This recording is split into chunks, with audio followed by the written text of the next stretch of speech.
Why are you following me? Reconnaissance. Hey y'all, I'm Juliana. And I'm Travis. Welcome to Know Your Onions.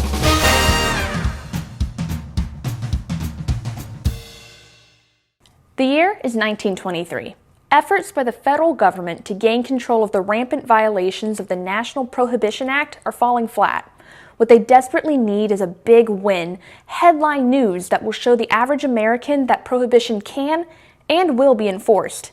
Luckily, they have just the target, a ring of ragtag bootleggers down south in Savannah, Georgia. By 1923, the federal government was sweating their lack of major wins in prohibition enforcement.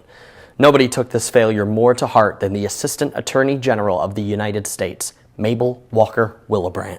In a White House plagued by corruption, Willebrandt remained committed to locking up every bootlegger and rum runner in sight. For the government's big win, she set her sights on Savannah, Georgia. Fred Harr, a German immigrant, made his living as a grocer and saloon owner in Savannah. In 1908, the state of Georgia went dry. While many rural counties had passionately supported the statewide prohibition, cities like Atlanta and Savannah were outraged at the injustice. While many Savannians were still thirsty, Fred Harr and his sons were in the perfect position to quench their thirst.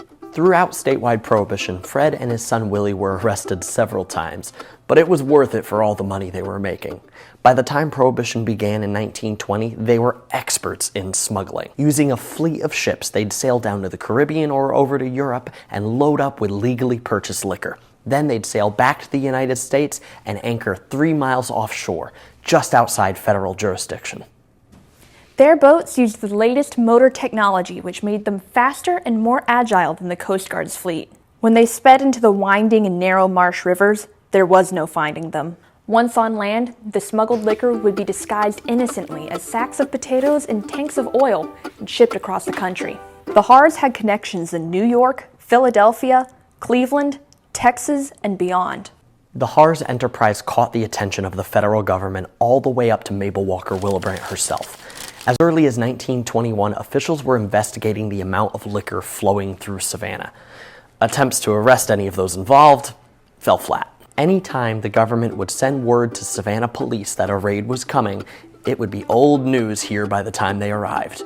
It's one of the central issues of prohibition enforcement. The locals stick together. It became clear to Willebrandt that a more extensive, carefully planned raid was needed to stop the notorious liquor ring known as the Savannah Big Four. The first strike against the Harrs happened in July of 1922. Federal agents busted into Fred's grocery store and confiscated $75,000 in cold hard cash. This tipped off the government that the Harrs weren't paying their income taxes. It would be another year before they used this intel to bring down the hammer. The raid participants could not all appear in Savannah at once. That influx of government types would surely draw attention. The first few to arrive were there to gather the last bits of evidence, surveilling the activities of the bootleggers. Over 2 months, additional agents filtered into the city to blend in and avoid alerting their targets.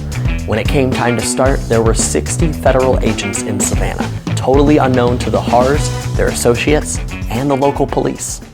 That's right, Savannah PD was left in the dark to avoid leaks. Warrants were given out from room 238 of the DeSoto Hotel instead of the courthouse. An entire floor of the DeSoto was reserved for arrested suspects. With everything in place, it was time for the raid. On August 16, 1923, it all kicked off as federal agents descended upon the city. By the end of the day, 84 people were indicted, including the Harrs, a former police chief, a prominent local banker, and even future Savannah restaurateur Johnny Harris. Alcohol was confiscated, vehicles were seized, and evidence was meticulously collected. The successful raid hit the newsstands across the country as the largest federal raid in the first 3 years of Prohibition. After years of failure and frustration, Mabel Walker Willebrandt finally had her big win. Or so she thought. Many of the bootleggers were ordered to pay taxes on their unreported criminal income. Willie Harr's bill was the highest at $1.9 million, but an appeal sent it plummeting to just $238,105. The Harrs and other members of the ring were carted off to Atlanta Penitentiary to do hard time. Only it wasn't so hard. The convicts used their massive amount of money to easily bribe their way into cushy prison jobs and comfortable accommodations. When word got out of them living the good life in jail, it undermined the tough on crime image that was the central goal of the whole raid. Within just a few short years, every single convict from the raid had already been paroled. It was back to the drawing board for Mabel Walker Willebrandt and the United States government. The story of the Savannah Big Four was in many ways a sign of things to come throughout Prohibition. The federal government ran headfirst into the bootleggers' ingenuity, evasiveness, and wealth. The same issues that let the Harrs and their friends evade serious consequences also shielded the likes of George Remus and Al Capone later on. In the end, the raid's biggest contribution was letting the entire country know just how wet Savannah, Georgia still was.